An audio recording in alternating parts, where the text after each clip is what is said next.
پازیب قسط نمبر 35 پازیب قسط نمبر 35 ایک عجیب سی بےکلی، ایک عجیب سی بے چینی کے ماحول میں پیدا ہو گئی تھی۔ چودھری جواد حسین نے نادر شاہ کو فون کیا اور رابطہ قائم ہو گیا تو چودھری جواد حسین نے کہا، نادر شاہ کیسے ہو؟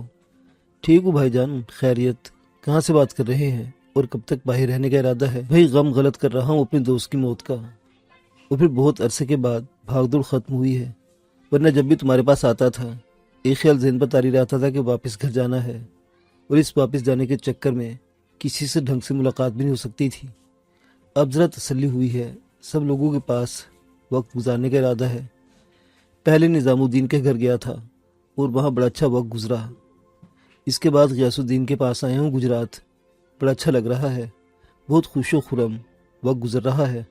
شکر ہے آپ کی طرف سے، ذرا طبیعت الجھی رہتی ہے، خیر خیریت سے ہے، میرے بڑی تسلی والی بات ہے۔ ایک کام تمہارے سپرد کر رہا ہوں نادر شاہ، ذرا ہوشیاری کے ساتھ کرنا ہے۔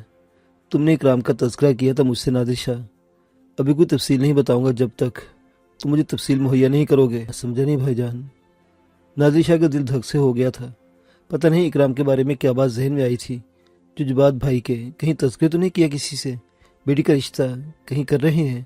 وہ بیچارے ابھی تک حقیقتوں سے ناواقف ہے، اگر انہوں نے دوسرے کے کانوں تک بات پہنچا دی اس کے بعد کوئی بات بڑی تو سب کی ہوگی۔ بہرحال ابھی اس بارے میں خاص طور سے غور نہیں کیا گیا تھا۔ اب یہ سن کر کے نادر شاہ محتاط ہو گئے۔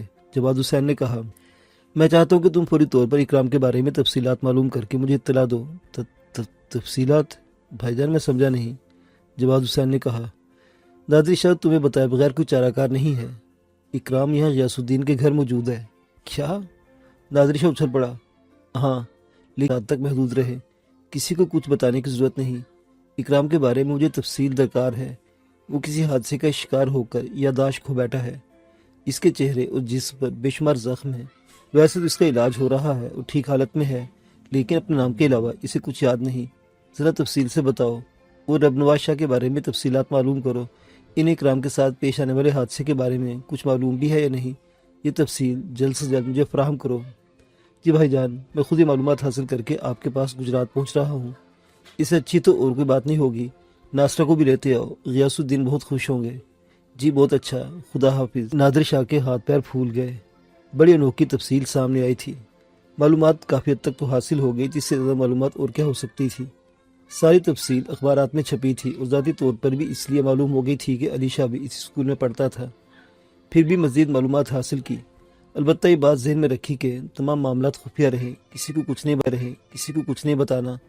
مزید تفصیلات معلوم کرنے کے بعد وہ ناصرہ بیگم کو لے کر گجرات کی طرف روانہ ہو گئے۔ لاہور سے گجرات کا سفر کوئی ایسی بات نہیں تھی۔ غیاث الدین کی حویلی پہنچ گئے اور اس کے بعد انہیں ہاتھوں ہاتھ دیا گیا۔ غیاث الدین کی اہلیہ عرشیہ، فاخرہ بیگم اور تمام لوگ بہت خوش ہوئے تھے۔ نادر شاہ نے بے صبری سے کہا، اکرام کہاں ہے؟ کیا وہ واقعی یہاں موجود ہے؟ ہاں، ذرا تم بھی ایک نگاہ ڈال لو اس پر، مجھے غلط فہمی تو نہیں ہوئی؟ جواد حسین نے کہا۔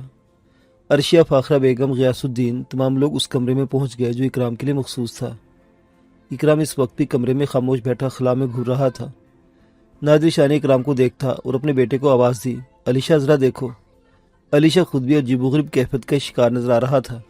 اکرام کو دیکھ کر سہما سا آگے بڑھا اور اکرام کے پاس پہنچ گیا۔ اکرام؟ علی شاہ نے اسے آواز دی تو اکرام بری طرح چونک پڑا۔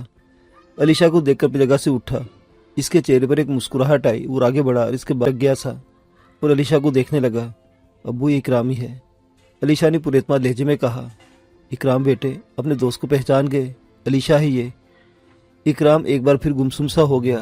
اکرام کیا ہو گیا؟ کہاں غائب ہو گئے تھے تم؟ یہ سب کیسے ہو گیا؟ اکرام کھوئی نگاہوں سے علی شاہ کو دیکھنے لگا، پھر بولا، پتہ نہیں علی شاہ، میں نہیں جانتا۔ سب کے سب دھک سے رہ گئے۔ علی شاہ کا نام اکرام کے سامنے کسی نے نہیں لیا تھا، لیکن اکرام نے جس اپنائیت سے علی شاہ کو پکارا تھا وہ بڑی امید افزا بات تھی۔ وہی ہے، 100% وہی ہے، نادر شاہ نے کہا۔ میرا خیال ہے میں اس کے ذہن پر زیادہ زور نہیں ڈالنا چاہیے، کچھ عرصے کی بات ہے، یادداشت پر جو بھی اثر پڑا ہے وہ یقیناً کسی حادثے یا چوٹ کی وجہ سے پڑا ہے، ٹھیک ہو جائے گا۔ علی شاہ کو اکرام کے پاس چھوڑ دیا گیا اور وہ سب لوگ واپس آ گئے۔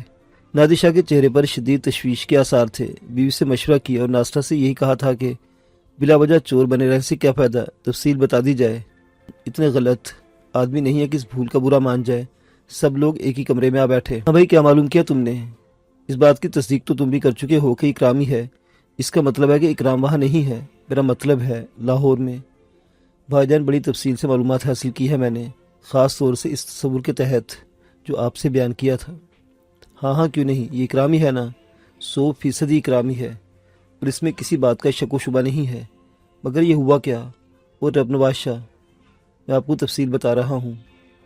اصل میں اکرام رب نواز شاہ کا بیٹا نہیں ہے۔ کیا؟ جواد حسین اچھل پڑے۔ ایک بار پھر ان کا ذہن نظام الدین کی طرف گیا تھا۔ شمس الدین، اس بچے کا ہم شکل ہونا کیا معنی رکھتا تھا؟ بہرحال خاموش ہو گئے، پھر بولے، نادر شاہ پہلے مت بھجواؤ، تفصیل بتاؤ کیا ہوا تھا؟ رب نواز شاہ کے بارے میں کسی کو علم نہیں کہ وہ کون ہے یا کون تھے۔ لاہور کے بازار حسن میں اچانک ہی نمودار ہو گئے تھے، اور وہیں ہیرا منڈی میں ایک جگہ خرید لی تھی۔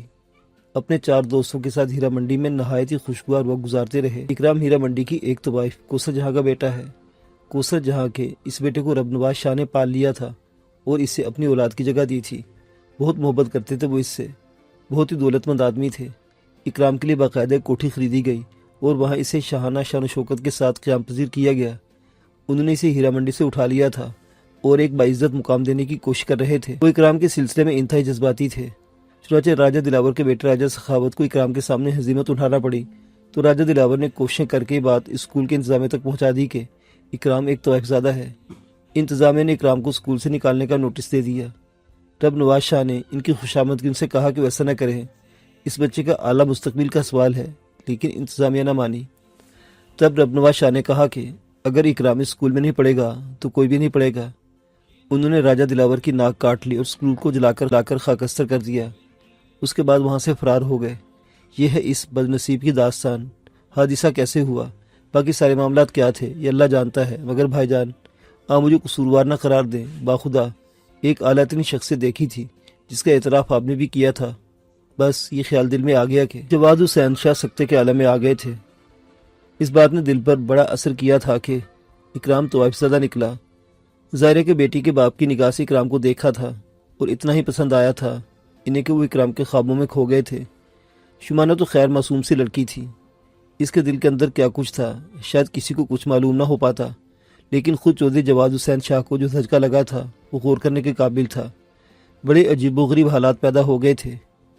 یہ مختصر سی تفصیل سن کر غیاث الدین بھی دم بخود رہ گئے۔ حالات کا انہیں بھی علم ہو چکا تھا۔ بیٹی کا نکاح رب نواز شاہ سے ہوا تھا اور وہی انکشاف ہوا تھا کہ رب نواز شاہ طوائف زادے ہیں۔ شریف لوگ بہرحال بیٹیوں کے معاملے میں تقدیر پر بھروسہ کرتے ہیں۔ بے شک رب نواز شاہ کے بارے میں یہ انکشاف بہت سنسنی خیز تھا، لیکن بہرحال وہ ایک شریف آدمی کی اولاد تھے۔ اللہ نواز شاہ بے داغ شخصیت کے مالک تھے۔ انہوں نے اس طوائف سے نکاح کیا تھا۔ اب حالات کچھ بھی ہوں، اس کی کوئی تفصیل کسی کے سامنے نہیں تھی، مگر یہ بات ہر وہ شخص جانتا تھا جسے اس بات کا علم تھا کہ رب نواز اللہ نواز کے بیٹے ہیں اور اللہ نواز نے ان کی ماں سے نکاح کیا تھا۔ باقی ذرا سوچنے سمجھنے والی بات ہے۔ ہر شخص اپنا نظریہ فکر رکھتا ہے، طوائف بھی بہرحال انسان ہے۔ اب سوچنے والوں کی سوچ ہے کہ وہ کس انداز میں سوچے۔ چنانچہ غیاث الدین دل و جان سے اس بات پر تیار تھے کہ بہرحال بیٹی کی تقدیر کا جو بھی فیصلہ ہوا وہ اسے اللہ کی رضا کے ساتھ قبول کریں گے، لیکن رب نواز نے دل پر چوٹ کھائی تھی اور گھر سے نکل گئے تھے، پھر ان کا کوئی پتہ نہیں مل سکا تھا۔ لیکن اب ایک بار پھر رب نواز کا نام جن تفصیلات کے ساتھ کانوں تک پہنچا انہوں نے غیاث الدین صاحب کو دیوانہ کر دیا تھا۔ دل گواہی دے رہا تھا کہ یہ وہی رب نواز ہیں جو ان کی بیٹی کے سر کا تاج ہیں۔ سب اپنے اپنے طور پر سوچ رہے تھے۔ غیاث الدین بھی اسی کیفیت کے شکار تھے۔ وہ تو خوش قسمتی سے عرشے اس وقت موجود نہیں تھی، ورنہ اس پر بھی برے اثرات مرتب ہوتے۔ نادر شاہ جواد حسین کہہ رہے تھے، اب بتائیے بھائی جان کیا کرنا ہے؟ ساری باتیں اپنی جگہ ہیں، ہمیں یہ معلوم کرنا پڑے گا کہ یہ حادثہ کس طرح ہوا۔ اور ایک بات جو میرے ذہن میں کھٹک رہی ہے۔ کیا بھائی جان؟ میں نے تم سے کہا تھا نا، لندن میں نظام الدین کے بیٹے شمس الدین سے میرے بہت ہی گہرے تعلقات ہیں۔ شمس الدین اعلیٰ پائے کے ڈاکٹروں میں شمار کیا جاتا ہے وہاں کے، اور اس کی کیفیت بھی کچھ عجیب سی ہے۔ وہ وطن واپس نہیں آتا، طویل عرصہ گزر چکا ہے۔ اس کے پیچھے کیا کہانی ہے یہ اللہ ہی جانتا ہے، لیکن اس لڑکے کو دیکھ کر نہ جانے کیوں اب میرے ذہن میں عجیب و غریب خیالات آنے لگے ہیں۔ آخر اس مماثلت کا راز کیا ہے؟ عجیب گورکھ دھندا ہو گیا ہے، بتائیے کیا کریں؟ رب نواز شاہ مفرور ہیں۔ ہاں، کوئی پتہ ہے ان کا؟ نہیں، ٹھیک ہے، فیصلہ کیا جائے۔ ایک مشغلہ ہاتھ آ گیا ہے، کیوں بھائی غیاث الدین، کیا کہتے اس بارے میں؟ ہاں ہاں، غیاث الدین نے بدحواسی کے عالم میں کہا۔ تمہیں کیا ہو گیا؟ کچھ نہیں بس۔ بعد اس کی نگاہوں سے غیاث الدین کا جائزہ لینے لگے تھے، پھر انہوں نے کہا، غیاث الدین، کوئی بات ضرور ہے، دوستو تمہارا مجھ سے چھپاؤ گے؟ غیاث الدین نے ایک ٹھنڈی سانس لی اور بولے، میں ایک عجیب و غریب وحشت کا شکار ہو گیا ہوں جواد حسین۔ یہ بات تو تمہیں معلوم ہے کہ عرشہ کی شادی ہو رہی تھی؟ ہاں ہاں، باقی بھی کچھ اور تفصیلات معلوم ہوئی تھی مجھے، وہ یہ کہ عرشہ کا شوہر، ارے کچھ نام ہاں، اس کا نام ربنواز شاہ تھا۔ میرے خدا، کوئی ناچاکی ہو گئی تھی، کوئی بدمزگی ہو گئی تھی جس کی وجہ سے عرشہ بیٹی کی رخصتی نہیں ہوئی۔ دیکھو کیسا دماغ خراب ہے۔ عرشہ بیٹی کو دیکھ کر بھی مجھے ماضی کی باتیں یاد نہیں آئی۔ کارڈ بھیجا تھا تم نے، اصل میں لندن، اور اس کے بعد نادر شاہ۔ نہیں نادر شاہ، تم سے نہیں، کسی اور سے مجھے بات معلوم ہوئی تھی کہ عرشہ کی رخصتی نہیں ہو سکی، کوئی بدمزگی ہو گئی ہے۔ کیسا دماغ سے نکل گیا تھا کہ میں نے تم سے پوچھا بھی نہیں۔ عرشہ کو دیکھ کر مجھے بات یاد نہیں آئی۔ فاخرہ بیگم، تم بھی میری طرح احمق ہی ہو، تم نے بھی نہیں پوچھا۔ لیکن غیاث الدین، مجھے کچھ بتاؤ تو صحیح، یہ کچھ عجیب و غریب الجھاوے پھیل گئے ہیں۔ ہم ان کی ترتیب کرتے ہیں، جس میں پہلا نام ربنواز شاہ کا آتا ہے۔